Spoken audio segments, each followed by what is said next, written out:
I'm Kathleen. And I'm Carrie. And welcome back to Taylor Time. Today we'll be analyzing the song New Year's Day, which is off of her Reputation album. Reputation, released November 10th of 2017, just over 3 years after she released 1989. It's a fully pop album and the second officially entire pop album of her career that broke her out of country.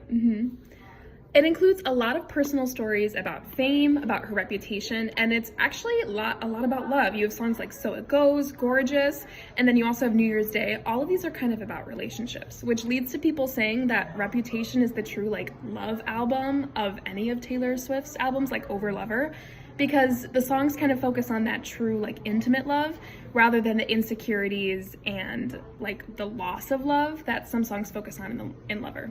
So during the Reputation era, she kind of really removed herself from media. She stopped playing shows and she basically just stopped making public appearances. And part of this was because she was having major problems, major beef with Kim and Kanye West, whether it was it the 2006 Music Awards? 2009 Music Awards when Kanye came up on stage, or they were just having a lot of issues there. And so Kim actually dubbed Taylor a snake and started the hashtag #SwiftIsOver party, and that became the #1 trending hashtag for a while. And so Taylor just completely pulled herself away from the limelight, and then she was able to come back with Reputation on November 10th of 2017. New Year's Day is also one of the album's more acoustic as she played it on the piano, and it's kind of also a ballad as well. New Year's Day is a tender and intimate love song, but at the same time, Taylor's talking about how she'll hold on to the memories and hold on to you, which means that even though she's living in the moment, she's still nostalgic for it as it's ending already, and it's kind of just a signal into her wanting to enjoy life as it comes, but also appreciate it while it's gone. Some people think that she wrote it about an ex-lover, Joe Alwyn, but obviously she's not come out and said anything publicly about that. But then just kind of the same thing, New Year's Day is just highlighting the fact that she doesn't just want to be there for the party, she wants to be there for the aftermath as well, the kind of cleanup, that solitude, and the bitterness of a moment, after you kind of separate ways with a partner. She said basically that with this song that even though she is there for all the pop, all the country, all the more popular music types that she does, she also wants to be there for the vulnerable moments as well. One iconic phrase from this era of her life was, "There will be no further explanation, there will just be reputation," which was a phrase that Taylor Swift coined as she began her new era musically and publicly. It signaled a break from Taylor Swift's old past life and her willingness to keep her mouth shut about politics, which she was now stepping out of.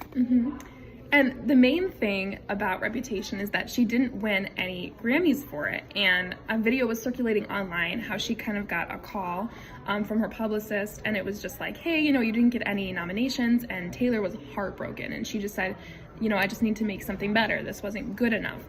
However, Taylor did win an American Music Award for Favorite Pop Album in 2018 and a Billboard Music Award for Top Selling Album in 2018. She just didn't win any Grammys. My favorite lyric from New Year's Day is, "But I stay when it's hard or it's wrong or we're making mistakes." And I just think that's a timeless kind of comment, how if you're gonna get into a serious relationship, you need to start putting in effort and you need to communicate, and you can't just run away when things start to get hard or when things start to get a little bit messy.